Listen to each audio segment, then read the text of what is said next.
Boas-vindas, então, a essa parte final da nossa jornada, um dia corrido, que agora chega ao fim. Eu vou switch to English para poder apresentar. So I'm going to switch to English to present Jeanne for the last part of this long day that we've been having.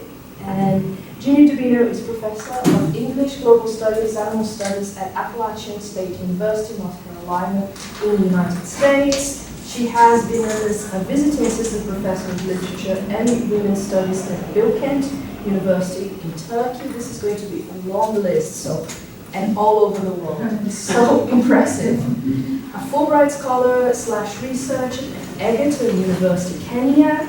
Fulbright specialist at Northeastern University, China. So we've had Turkey, Kenya, China. The Federal University of Paraíba in Brazil, this was just last year, and a visiting scholar at the Ain Shams University in Egypt. Her publications include collections, essays, articles, and reviews on Virginia Woolf, 20th and 21st century, Anglophone literatures, as mentioned earlier. She also does amazing work on animal studies. We mentioned that briefly during one of the sessions, that's why we're saying it. And travel and gender. She's currently working on a monograph on stray/street free-ranging dogs in literature. She will have good fun at the fort very soon because we're taking care of triplets. Oh, Yes, from same later. oh, well, okay. All right. So, okay. All right. So I'm going to be here, Jeanne. Thank you so much for joining us. Well, thank you for coming at the end of a very long and productive and wonderful day. I want to thank you for inviting me. I especially want to thank Lindbergh and Lita for organizing this panel and for getting me to think about translation in ways that I have not been. Let me say that Rita has been one of my teachers as I go to the fabulous panels that she has organized at various Woolf conferences. She also organizes workshops, and she's really gotten me to think about translation in new ways. So I have had quite a time. In fact, Rita, why don't you go to the Word document that is my bibliography, so you can see what I've done. So just kind of scroll down. These are the works that I have consulted for this presentation. There is so much, and the majority of it is on translating Mrs Dalloway into 42 languages. I've only looked at a smattering of the work that has been done, and then some of the articles are generally on translation, like Walter Benjamin's very famous essay on translation. And I also have a number of pieces from a collection to which Davi and Maria Oliveira have contributed. So this has truly been a kind of a joint effort. So anyway, I just wanted you to kind of see how, just as Woolf says we think through our mothers, I have thought through the work of the many who have done such extensive and fabulous work on translation. And again, this list is very partial. And if any of you would like it, you only need to email me, and I'm happy to send it to you. So why not share the love? All right, let's go back to the PowerPoint. So translating Mrs. Dalloway from German to Urdu, 1928 through 2024. Was für ein Spaß, was für ein Sprung. And then in Urdu, Kia ik lark, kia ik shalom. What a lark, what a plunge. All right, next slide. It is, as the great translations are, like a new original, as if Virginia Woolf were a great Brazilian writer. And I will talk about Virginia Woolf in Brazil, something that you already know a lot about, but this is from Antonio Bivar, who, quote, I found this in the 1999 issue of the Virginia Woolf Miscellany, and here he is specifically referring to Cecilia Morales' translation of Orlando. All right, next slide. All right, so you can see this imposing outline, and it looks like I'm going to be extremely systematic, and I do tend to try to be a bit on the organized side. But even though it looks kind of broad in general, in fact, and comprehensive, in fact, this will be much more anecdotal and much more partial, all right? But these are the kind of general topics, and you can see the word cloud. I want to thank my husband, Andrew, who is in the audience here, for helping me with this. That includes the 42 languages, give or take one or two, that are into which Mrs. Dalloway has been translated. So kind of the sentence, I teach classes in writing and research writing, and I always ask my students to come up with a research question. So how is the 100th anniversary of the publication of Mrs. Dalloway a global event? And you can say that that's the research question.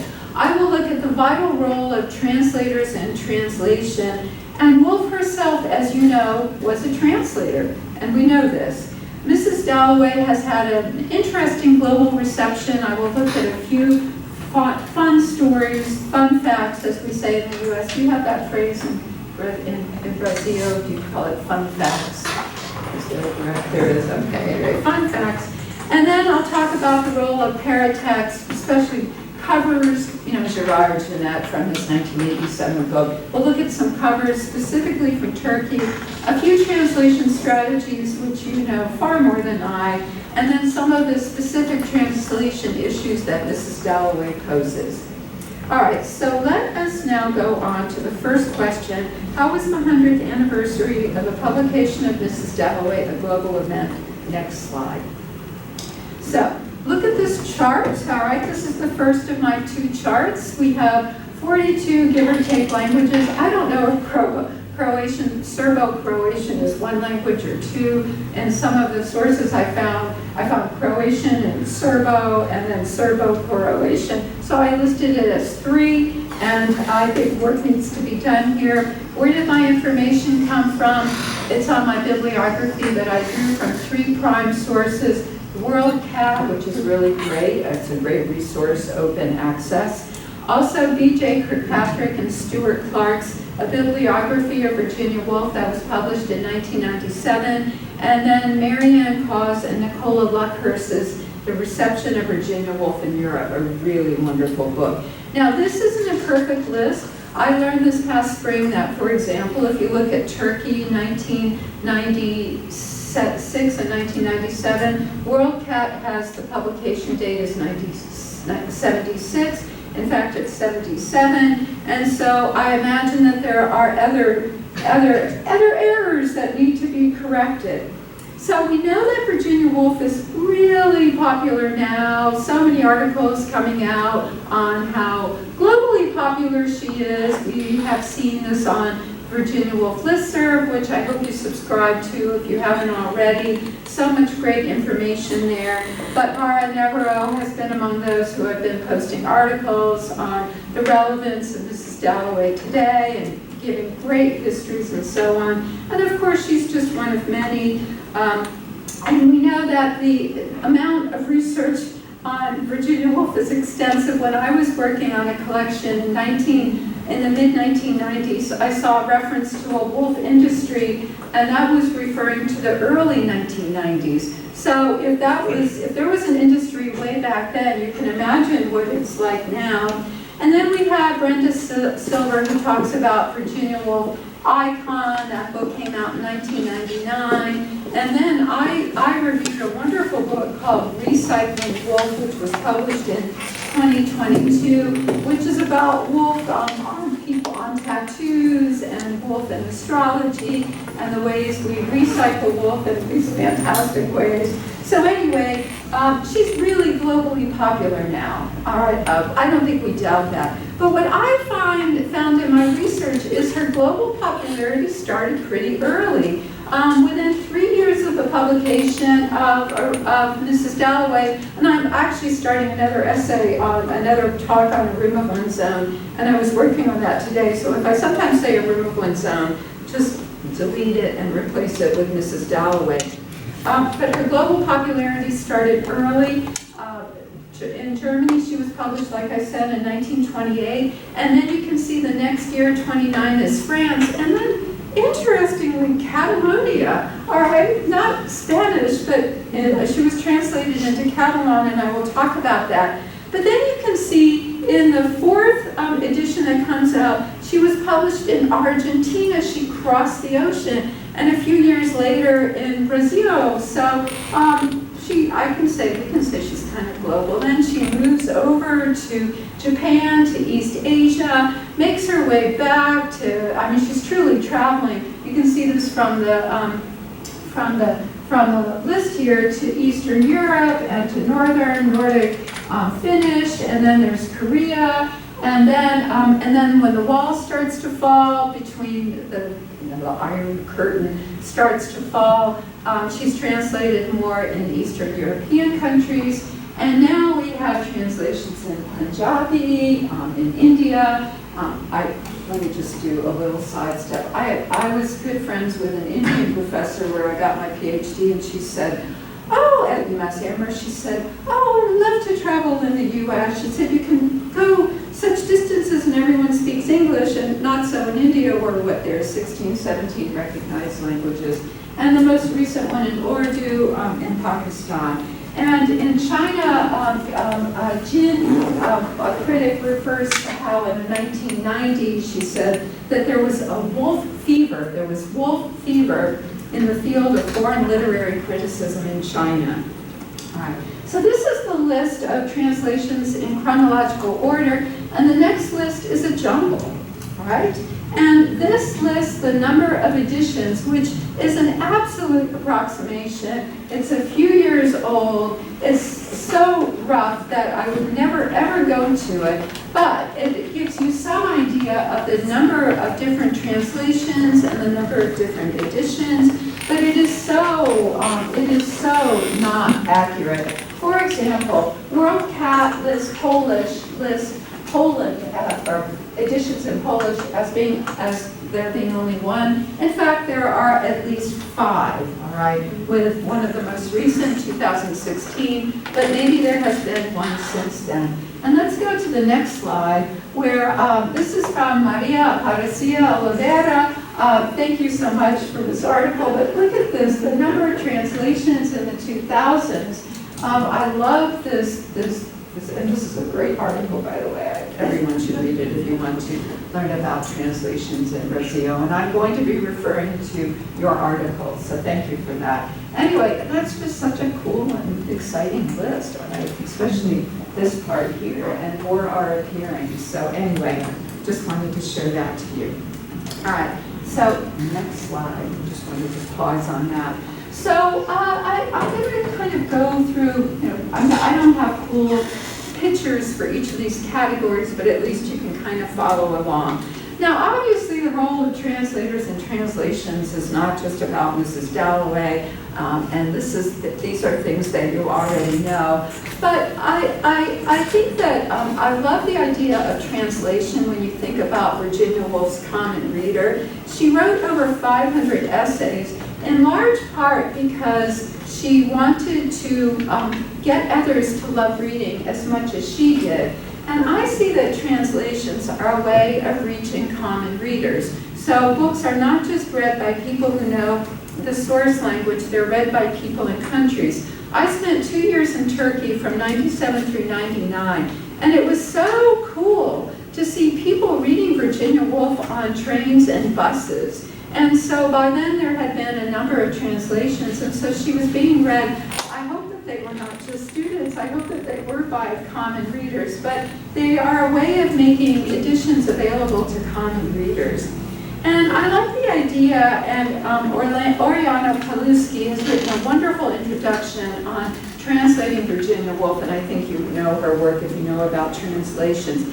But I like the idea that they open up, translations open up new worlds, new outlooks. And then the idea of the translator as the shaper is, I think, a wonderful, it acknowledges the role that translators play. They're so important, all right? Later, I'll talk about translators as, in a second, translators as mediators, but here I will quote Daniel Guskett and Christian Weiss, who writes that translators, among those including literary agents, publishers, and reviewers, all elusive makers and mediators of world literature, they are among those who shape her work and how it is received. Nicola Luckhurst, Marianne Paz emphasized that translation and style affects the way that Woolf is read.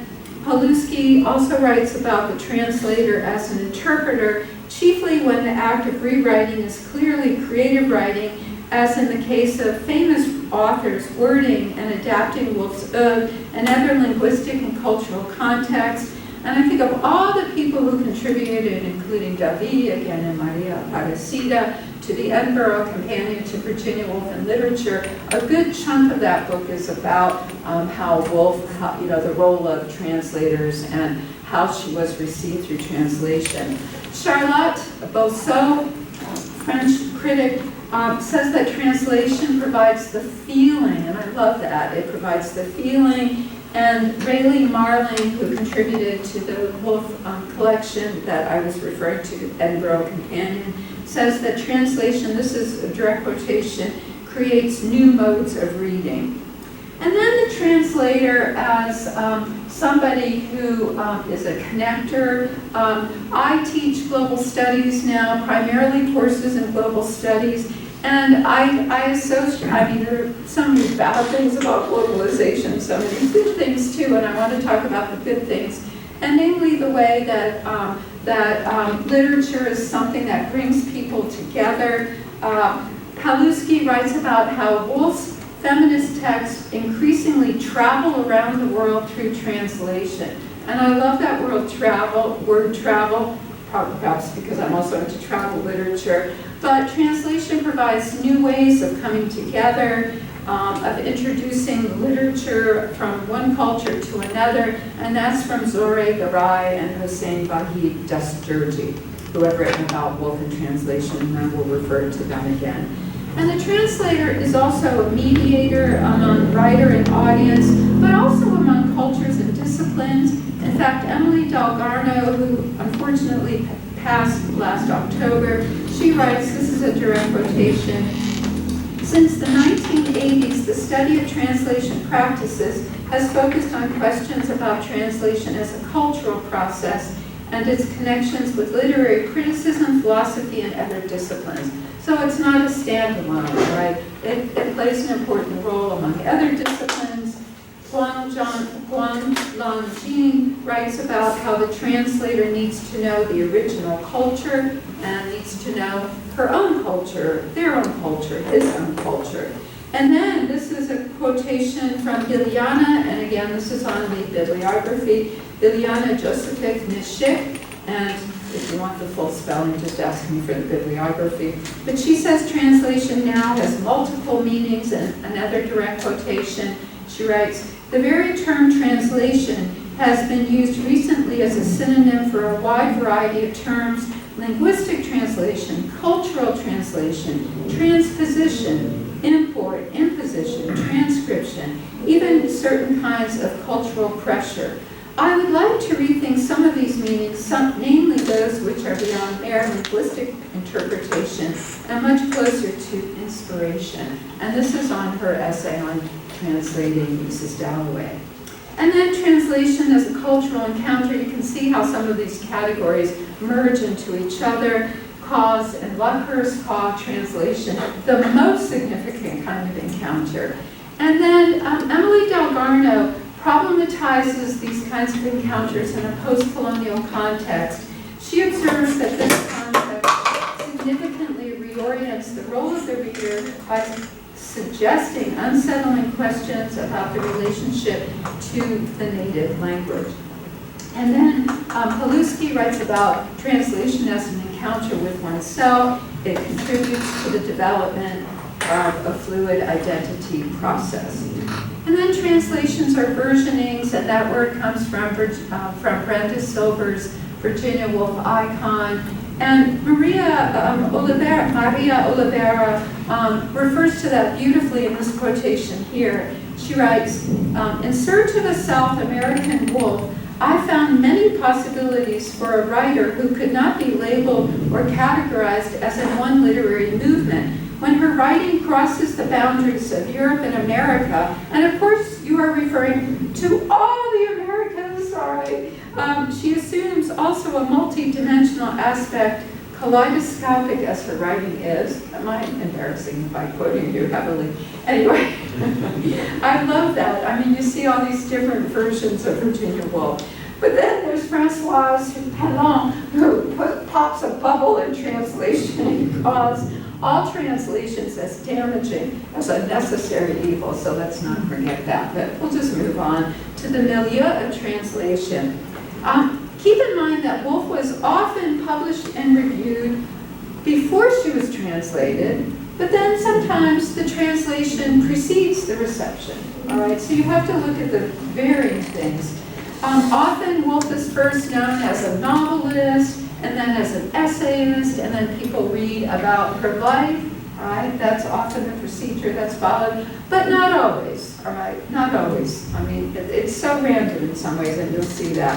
But translation can make the author come alive. Maria Bient, who is a contributor from Russia to the Young Girl Companion, said that, okay, Woolf has been translated in Russia, but Russians know about Woolf through her work. Now they need to know about her life, and that may make her even more popular. And so Ursula Karowęcik-Wojciechowska notes that in Poland, her popularity was enhanced when she became known as a full-fledged person, and how important that is. And I think that we see similar things happening in Brazil. All right. So next slide. So Woolf, of course, who thought about everything. In fact, let me just do another tiny little aside. There was a conference on Virginia Woolf and nature held in 2010. And one of the participants, Beth Regal-Doherty, gave a paper on Woolf and horses. And who knew that horses appeared so much in Woolf's work? I mean, you just don't think about these things. So if she thought about horses, you can be sure she thought about translation. She had many of these thoughts herself. She read and she thought and she wrote about translations and translating. She learned very early on, when she was a very young woman, that translation is not just about substituting one word for another, and we know this, right? That is extremely ethnocentric. Woolf said in Not Knowing Greek, one of her most important works on translation, in translation one had to enter larger questions, such as the, quote, immeasurable difference between the text and the translation.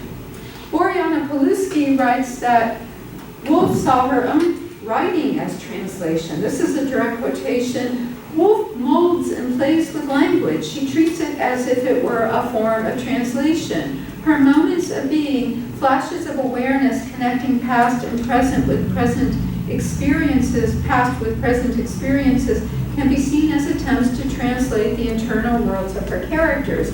She loved languages. She knew 6 others besides English to varying degrees. She knew some German, she knew some Italian, she knew classical Greek quite well, Latin, French, right? So she knew quite a few languages. She translated herself. She and Leonard collaborated with a Russian writer, S.S. Kodolyansky, and the translation of Stavrogin's Confession, a suppressed chapter of Dostoevsky's The Possessed. All right. Claire Davison writes about how Woolf and Catherine Mansfield, sort of her frenemy, saw translation as an act of collaboration, of the translator being the writer's accomplice. And I love that image. She also published, like I said, reviewed and marketed translations. When British readers began to read Russian fiction, Virginia Woolf and Leonard, who were always paying attention to the world around them, they seized the opportunity to publish a number of translations in Russian, all right, that changed the position of the Hogarth Press, which then became sort of part of international modernism, all right? And then Freud's essays were being translated, and he was writing about outlandish psychological states. This provided a model for reading Dostoevsky's fiction as compelling case studies. This is a direct quotation from Dalgarno of the deranged mind. And then she reviewed several translations from the Russian, which helped to create a British market for work by Dostoevsky and Tolstoy. So Woolf was very familiar with the marketplace. In fact, I put together a collection of essays called Virginia Woolf in the Marketplace, where I talk about how she was. And some people will argue that it's because she was very aware of readers and how books would sell, that's why we're reading her today. She really thought that writing should not just be read by a few, but by the many. And so I like the way translation, her role as a translator was part of that. So next slide, where we will talk about Mrs. Dalloway and reception. So the first, translation is a social phenomenon, and I want to focus on that. So the first category are cultural events and cultural context. So what event in, I don't know, in the last 2 decades, well, no, quarter century, what happened about 25 years ago that really made Mrs. Dalloway way popular all over the world, including the U.S.? What made Mrs. Dalloway read by many more people? The film. The movie. The film, yes, yes, yes. The Hours. The Hours, yes. And then there was also Mrs. Dalloway, Martin Flores. In fact, it was that film was more popular in Turkey than The Hours. But boy, did that open up interest. And when I teach my classes in Virginia Woolf, I start with that film, and I do teach Michael Cunningham's The Hours, and we watch the film because you got to start somewhere. And it is a good film. We have criticisms. There's Nicole Kidman's nose. That's the big one. Do you all talk about that? Yes, of course. So that was a big one. Let's never ignore that rule, but that made her, and popular in the U.S. also. And Maria, you write about that in your essay. Yeah, that was, you call that the third phase, or fourth phase. Yeah, third phase. Fourth phase, okay, yeah, fourth phase. And then I think we're now in the fifth phase in Rocio since you wrote your essay. Yeah, because it's gotten so big. So that was one big cultural event, but another one was really important too, and that was the fact that Woolf's works entered the public domain in 2012. All right, and Elisa Bolchi, who is a great Italian critic, B-O-L-C-H-I, she's on my list if you want the bibliography. I know that when I hear names I don't recognize, it helps me to spell it out and to see it written out. But she said that the 2012 edition of Mrs. Dalloway, the translation of Mrs. Dalloway, ran out of stock. All right. That was allowed for by the Woolf's work entering the public domain, and thus necessitated reprints. And this is a direct quotation from Bolke. She writes, 3 reprints in under a year for an 87-year-old novel already available to the public in several other editions is a considerable success in a country in which nearly 2/3 of the population have not read a book in 1 year. So hurrah for Virginia Woolf, she gets us reading. And then other things, other cultural events are, or trends are the languages. I, in the course of doing this paper, and this is so obvious to some of you, but I'm just going to admit my ignorance, I never really thought about this, but the dominant language, cultural, sort of respectable language in many countries for the longest time was French. And this is true in Portugal, it's true in Romania, and true in Spain, that Woolf's works sometimes often entered the country through French, were translated into French first, because that was sort of the language of the literary elite. So how cool is that? And so as far as countries go, it's kind of fun to look at how her works were received. I'll start with the Netherlands. Anne-Marie Bansinger writes a wonderful essay on my list, of course, called Holland and Virginia Woolf, the reception of Virginia Woolf's translated work in the Netherlands. She says that there was little interest in the Netherlands in Woolf before the Second World War. But then she puts that in context. There was little interest in English literature in general. Mrs Dalloway was the first of Woolf's novels to be translated into Dutch fairly early in 1948, but it was not a great success. So it took a long time for the second translation to appear. She says it was better, though she has some issues with some of the words that were translated. But what I find interesting is she says that why Mrs Dalloway? There was no reason. It was just a random choice. So you can't, sometimes things just happen. And it was translated before a publisher was found. Well, now she says, and I think about this is true when I've gone to the Netherlands, she says that the Dutch can read English very well, so there isn't quite the need for translations that there might have been. And then she says, anyway, psychological novels are not of great interest in Holland. But still, all right, there are a number of fine Dutch scholars, and I'm going to be referring to them. So anyway, there's the kind of history, and you can see how it changes. Now, in Korea, Yoon-gi Chung writes about how initially Woolf was seen in that Edward Albee play, Who's Afraid of Virginia Woolf, and that was how the academics saw her. But now she says Woolf is a star, this is a direct quotation, a celebrity and a cultural icon in Korea. She says any Korean housewife, this is a direct quotation, would identify with A Room of One's Own, and maybe it's only the title, but again, we can kind of see that popular appeal. In Poland, Ursula Terentowicz-Fotyga writes about the three stages, and this is true of the many countries that were, quote-unquote, behind the Iron Curtain under the Soviet Union sphere of influence. So first of all, in the first phase of Virginia Woolf, she was overlooked because of the difficulty of her work and because the primary form of fiction that was read was social realism. She was considered too bourgeois. Then her important works came to be, were translated, but they were seen more as sort of having historical value. They were considered canonical, but not works that people really engaged with. Then, with the fall of the curtain, but even slightly before, she became to be seen as truly significant, and there was real engagement with her. There was a growing interest in her life. Paulina Pajuk, who has written beautifully on Virginia Woolf, has looked at the way a number of Polish contemporary writers have rewritten Virginia Woolf, and now there are better translations. And as of 2001, I don't know what's happening in 2025, but she was the third most popular female British novelist. And this is after Jane Austen, and Iris Murdoch. And then in Spain, she's now a leading modernist.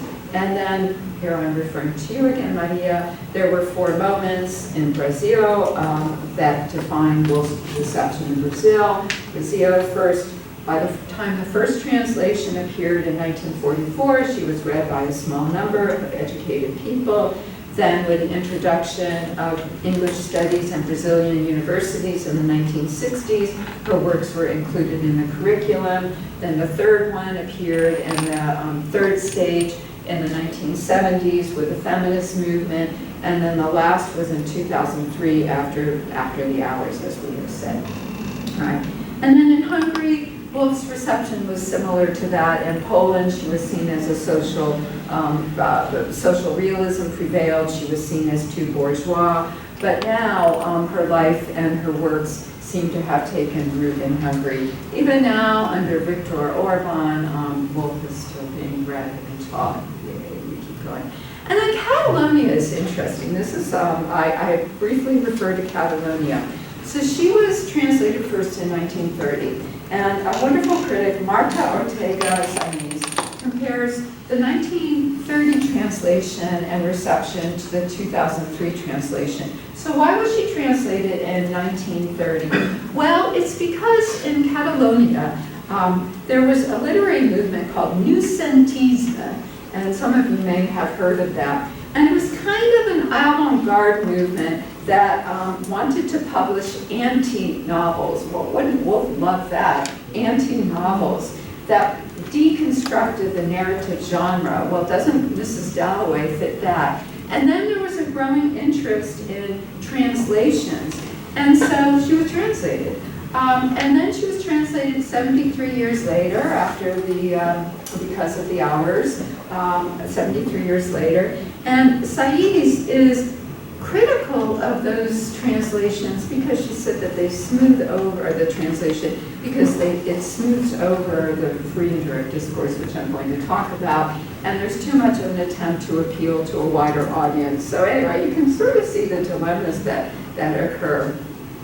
So these are just some places. I mean, I know Catalonia is in the country. I mean, we know it's been happening in Spain. There have been all kinds of issues with trying to break away, what's going to happen, et cetera. All right.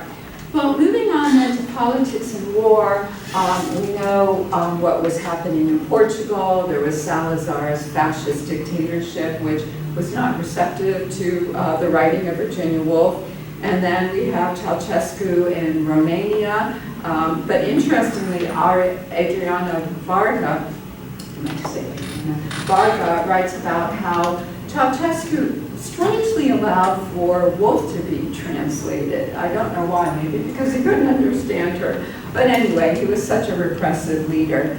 And then in Estonia, Riley Marling writes that Woolf's work could not be published in the Soviet era, again because of social realism, but then later in the 1960s, translations were less subject to Soviet scrutiny, and so they could be published.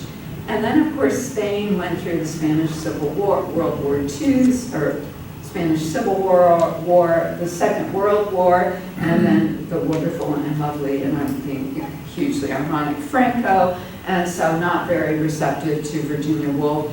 And then Hungary was on the other side during the Great War, the First War, and so that inhibited the entry of English language cultures into Hungarian consciousness. So you always have to think about the political, and whether or not wars are going on, milieu. And gender, of course, you can see how these categories slide into each other, but I want to go back to Estonia. So when Estonia gained back full nation state status in the early 1990s, Virginia Woolf was not seen as, by the dominant literary establishment, as a desirable author because of her feminism, because it was kind of then associated with the Soviet Union, which kind of gave women some rights.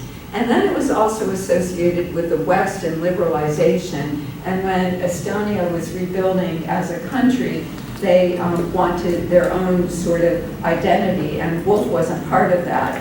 And so you can sort of see that, again, these different political movements that make it difficult for her to be translated.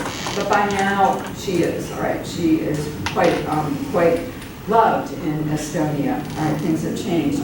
Hala Kamal, a great Egyptian critic of literary modernism and Virginia Woolf, said that when she was translated in the 1960s, she was seen as a modernist writer, but then in the 1990s, she was seen as a feminist writer. And so you can see that, feminism enters countries in different eras and so on, and you always have to be particular. I mean, I learned that when I was in China. Here's another side segue.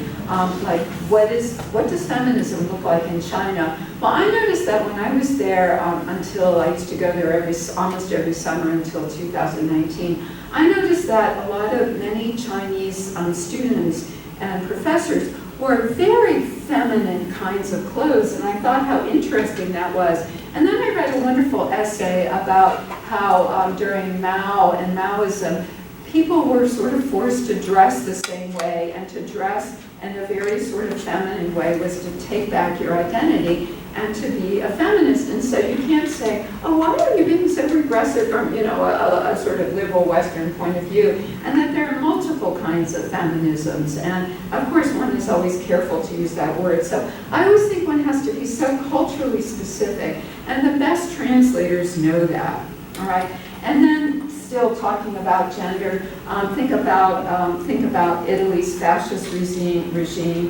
This is from Elisa Bolke, how it exalted manliness and patriarchal ideas. And so it would not have welcomed the publication of novels such as Mrs Dalloway, which explores a woman's psyche and portrays a distraught, shell-shocked veteran who commits suicide who was there for a week. And then there's the academic climate. Ida Klitgaard writes that in Denmark, interestingly, the world in and outside of the academia were inseparable until the 1990s. Woolf was not considered worthy of serious scholarship or of reading in either world, but she said that Joyce and Eliot were. But this was not true until the 1990s. And then this is true as well as Myung-Hee Chung writes in South Korea, where Woolf was not seen as worthy and Joyce was. And so this is a direct quotation from Chung. She writes, Woolf's characters are trapped and limited in some esoteric English social class and circle of life, right, direct quotation. And then in Hungary, Nora Salai, who's written a wonderful essay about the reception of Virginia Woolf in Hungary, she writes, the first translation of Mrs Dalloway, which was called Clarissa, the title, went completely unnoticed in critical terms. And then Adriana Varga writes that in Romania, Woolf's influence on writers was rarely felt outside of academic circles. So think about the academic climate, and then the marketing, and that will take us to the next slide, actually. But just to say that marketing plays a role, Daniel Guska and Christian Weiss write that there was a lot related to marketing, how well Woolf would do in terms of sales. So looking at paratext, again, book covers, etc., I would like to look at some of the ones that I read about in this wonderful thesis by Sinem Inje, and you can go to the next slide, and we'll look at these covers. So these were the first translations of Mrs Dalloway in 1977, and look how plain and homely those covers are. Small print, we just have a kind of sketch of Virginia Woolf. So there's 1977. So we'll move on to the next one. 5 years later, in 1982, much bigger print, not slightly, a nice hot pink cover, Woolf in profile, one of those iconic images. And so more apparatus, more print, more paratext. Let's move on to the next one. And then we get into 1989, 1999, more text, as you can see, and then we have the QR code, of course, or not, the ISBN number, and more apparatus, and now we can look at a photograph, not a touched-up photograph of Virginia Woolf, and there's a lot more you can say, and Sinem says, has done a really wonderful analysis of this. And now let's go to the most recent, oh no, that's not the most recent.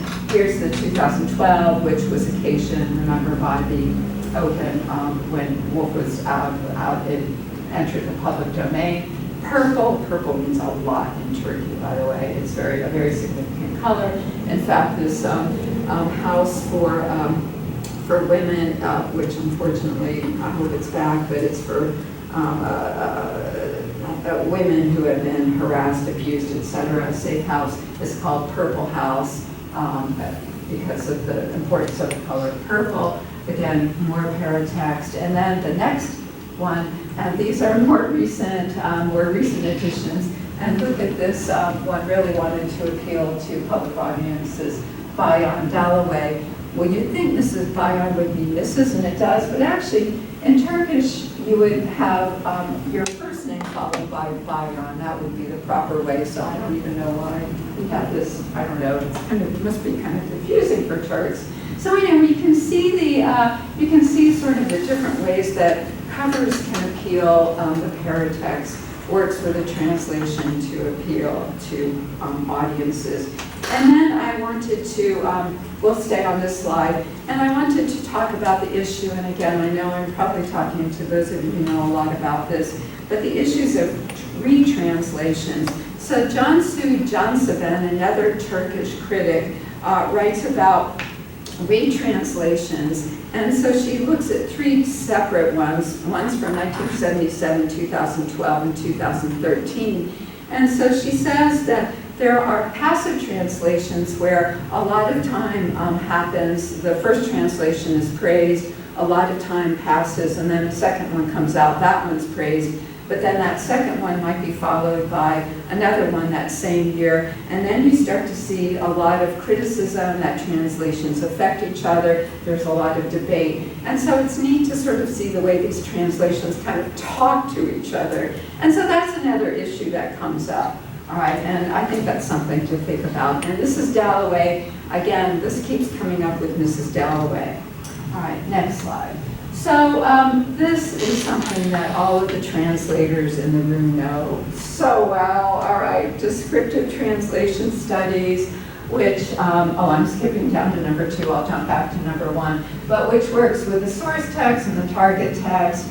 And so you could say that descriptive translation studies tries to make the target, focuses on the target text to make it more readable for the receiving culture. And then there are issues, and we'll go back to that first essay by Hamidreza Abdi on, what do you do with proper names and key phrases. This is such a debate. It's so hard to kind of figure out.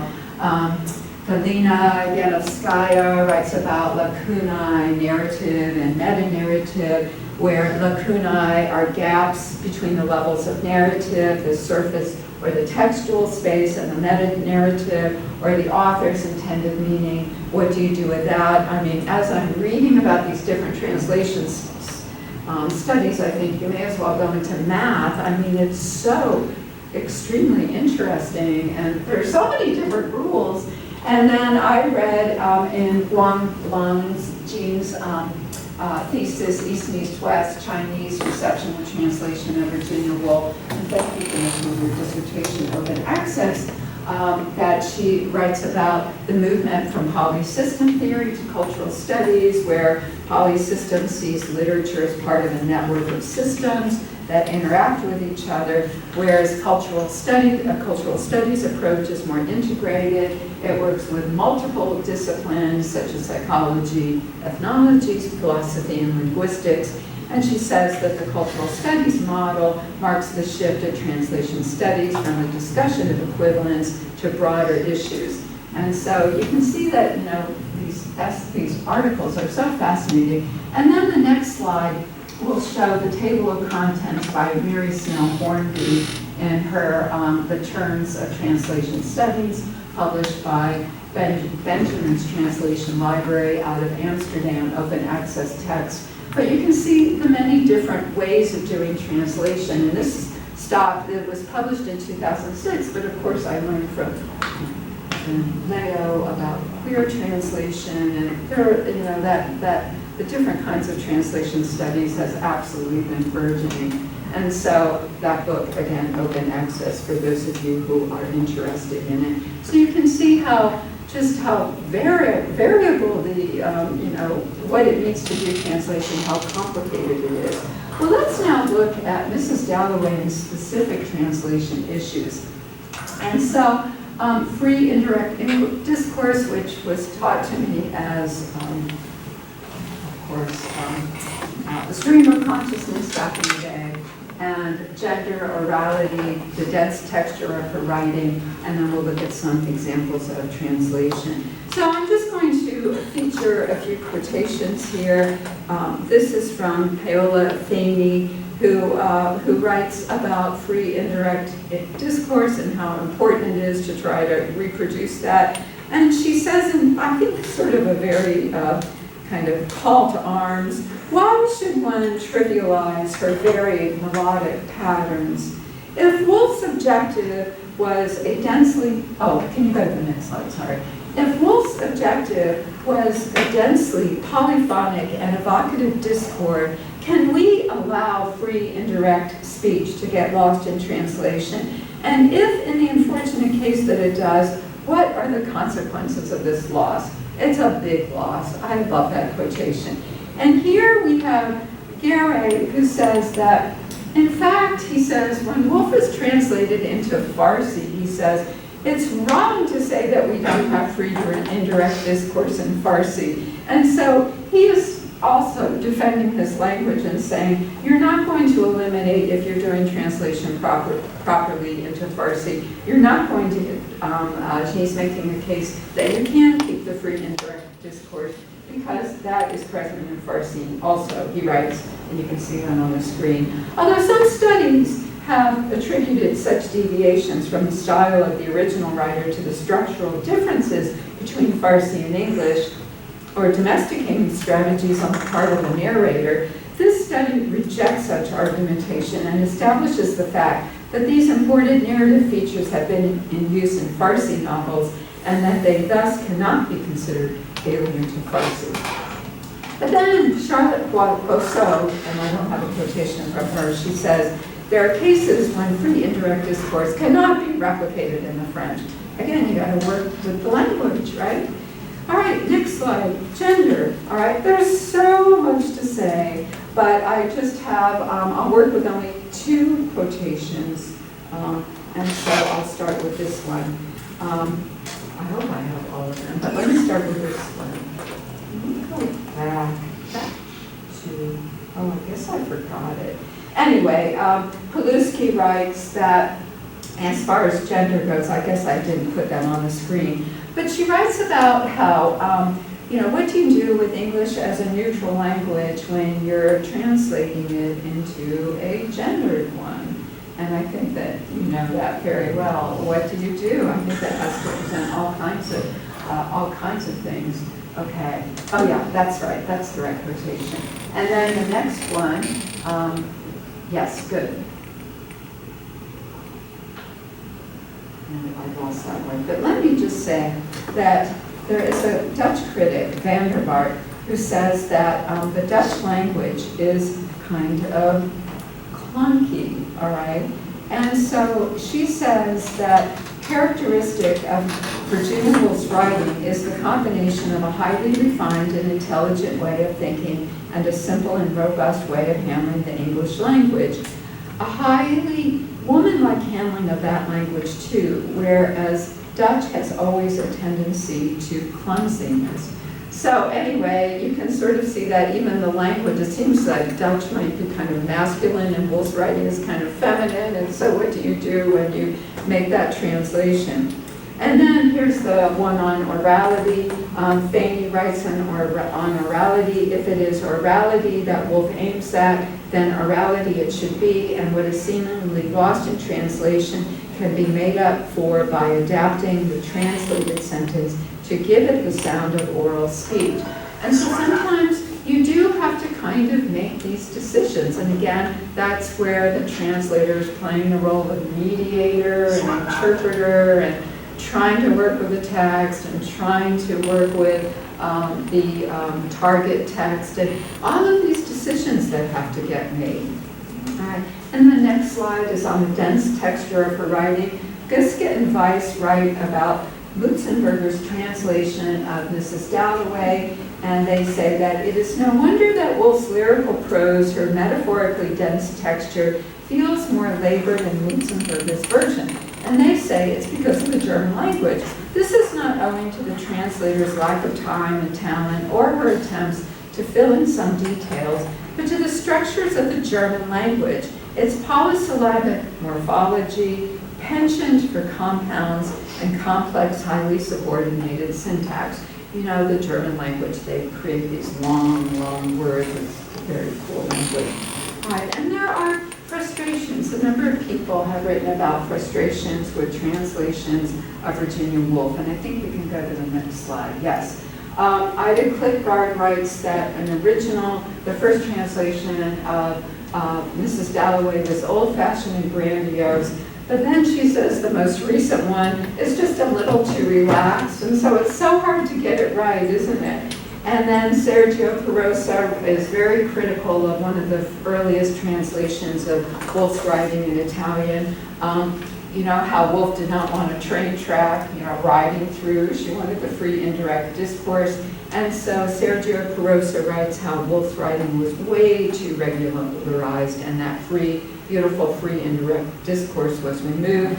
And then in Korean, Jeanne Park says that there are so many difficulties of translating Woolf into Korean. And here are some of the things she writes about. She says that Koreans are fastidious about seniority. It is overemphasized in Korean. So what do you do with Woolf, who's trying to break down barriers?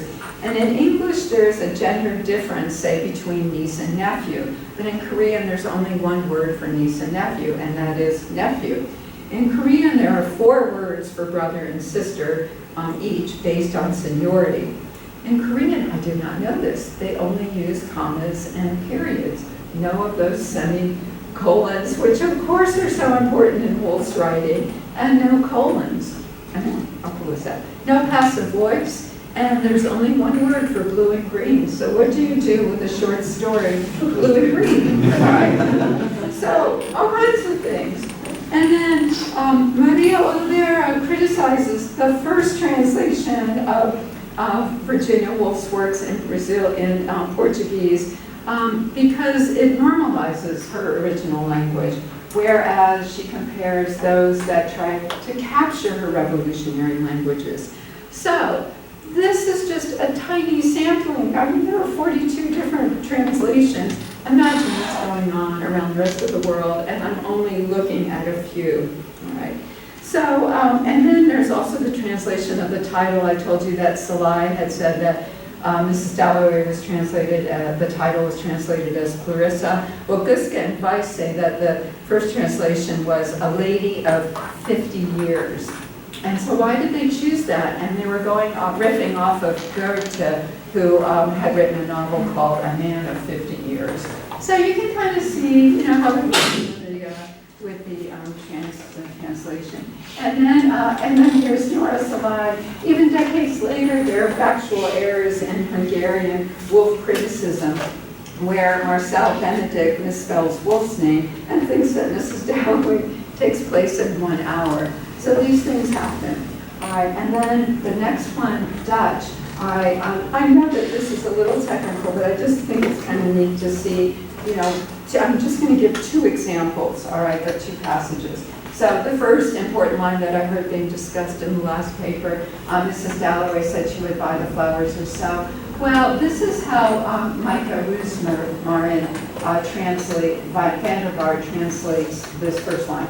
Mrs. Dalloway said she would buy the flowers herself. Mrs. Dalloway sagt, dass sie selbst die Blumen zu kaufen. The insertion of the subordinating conjunction dot in the translation is inevitable, even if English allows for its absence. A solution in which the conjunction could have been left out would have been inversion in some form. And you can kind of pick up the flowers she could buy herself, that is Mrs. Dalloway. But then she says, Vanderbilt says, yet a novel titled Mrs. Dalloway, starting the first page with Mrs. Dalloway, seems to speak for itself. So again, these are just things that translators have to think about. And then the next and second example, here is the translation of Mrs. Dalloway in Catalonian.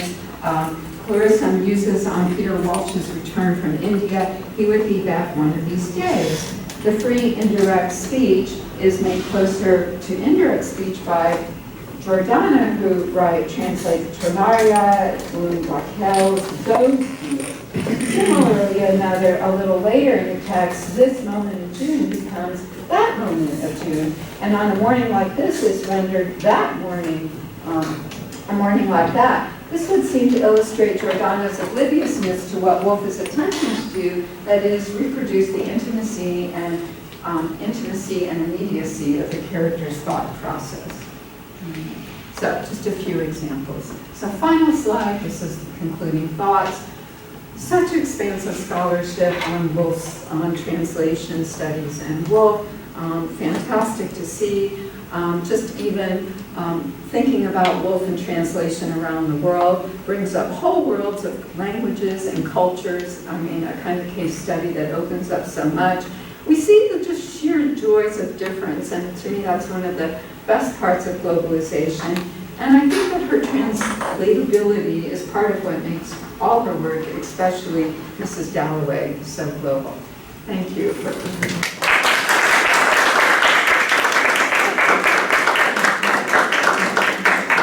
Excellent. translations and all of that amazing work that's been done on translation. When I started talking about translation in the Woolf Conference, I think few eyebrows were raised. People, oh, that's too specific to the language. Now I see even by the attendance to the workshops how that's There been are so many increasing. people who go. I know. I mean, I didn't go to the last one because I'd gone to the previous one, but This time yeah. we're there were expecting so even many. more people. Yeah. So we'll see how that goes. So interesting. I'm going to open up to questions from the audience. So please raise your hands and speak up so that Lind can catch your question as well if you have questions for Jeanne. Oh, by the way, I've written Jeanne's, when you were speaking, I've written your yes. email. You promised the bibliography. Yeah, so that's for please. you. I would love to share that. I mean, absolutely. There's stuff in that list that I don't know, so thank you for that. I will work on this. actually added a few things afterwards that I didn't get to read, so there was, but I already had enough for an hour long. Oh, that's Did I a go lot. for a full hour, by the way? I don't know. Okay, that's okay. I have Yes. a question. Sure. It's actually curiosity, I think. I got curious when Jeanne talked about Woolf's translation of Dostoevsky, and I wanted to know if there's more translations by Woolf from Russian authors. That's the only one I know of, but that doesn't mean there aren't more, and so I would look into that. And I would go to Emily Dalgarno's book. That's where I got that information from. Yeah, and I would also go to Claire Davison. They're on that bibliography. Yeah, and you can find some of these. I mean, when I'm looking for books, if my library doesn't have it, I hate that I do this, but I see if there's like a free, even if it's not open access, maybe I can access it through, part of it through Google Books or Amazon. Sometimes we'll include a chunk, or sometimes people just steal it and then post it, so. And if people want to ask questions in Portuguese, I'm happy to translate. Quem quiser fazer pergunta em português, eu traduzo para Jeanne, tá? Se ficar à vontade para fazer em inglês. But let me add that my library has a lot of these, and I can't download the whole one, but I can sometimes download chapters. Again, email me and I can send you the chapter. So you can at least learn what the chapters are, and then I can send you the chapter. Okay. And I'm happy to do that. Thank And you. I've done that. I was here last year, and people have asked me for chapters, and I have sent them. Thank you.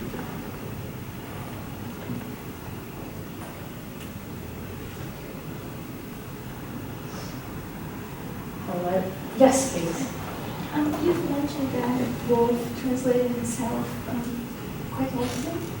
Did she ever translate herself into French? And if yes. Did she translate into French?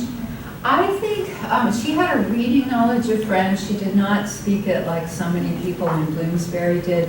I do not believe that she translated,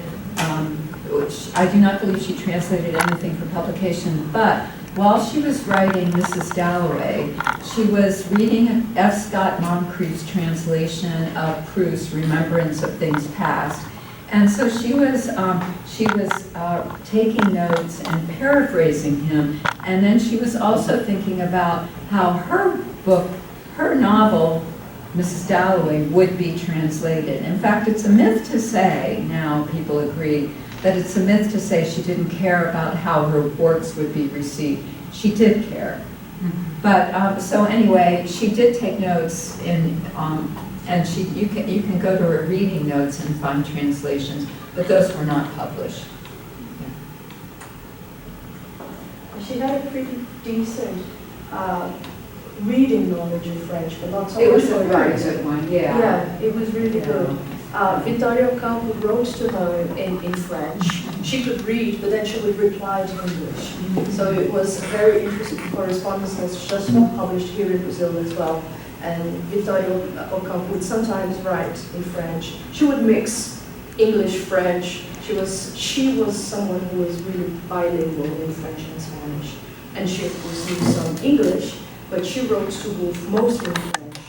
And then Woolf would reply in English, and they would understand each other perfectly. So that was why. Yeah, Vittorio Campo.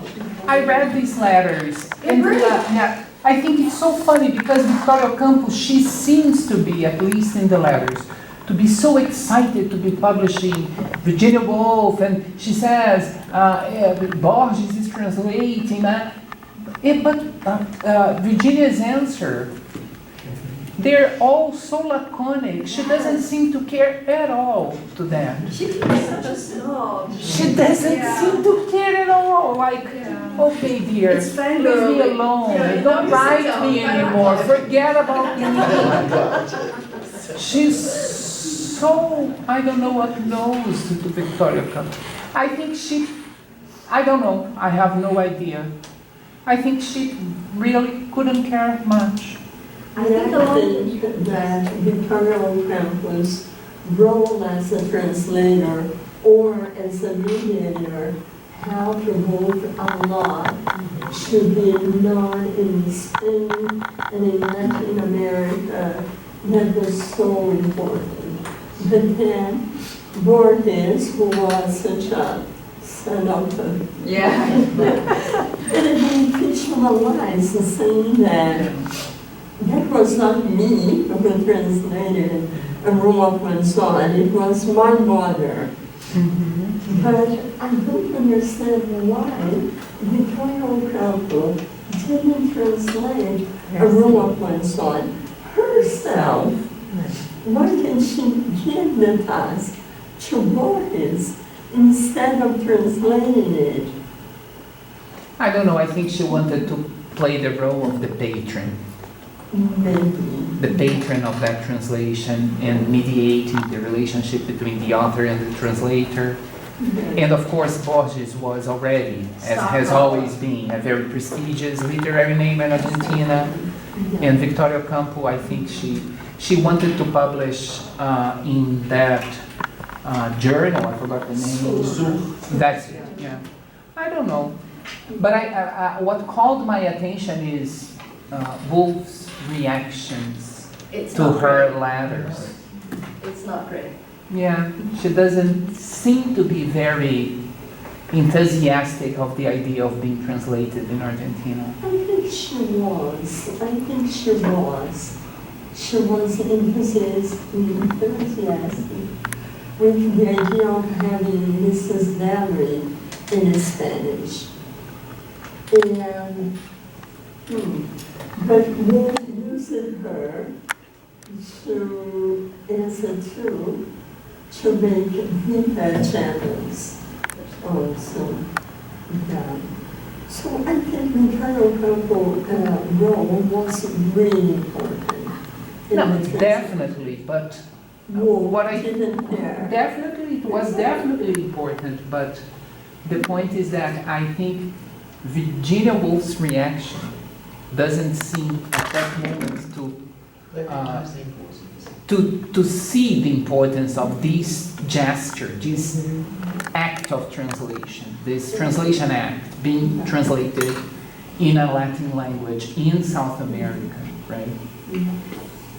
And another thing I want to say, when I was writing this paper, I remember that Mrs. Dalloway was first translated in Portuguese. And it was in Portugal, because of the dictatorship, we didn't have a translation. So they had to rely on Yes, it was republished. so many Yeah, the one in Portugal was not when it moved to Portugal, if you could actually scroll back to that list, the one in Portugal, that's what I learned from you, yes, that, that one here, that this one was not translated, it was the one that was translated in Brazil. Yeah, I was so intrigued by that. Yeah. Because of Salazar.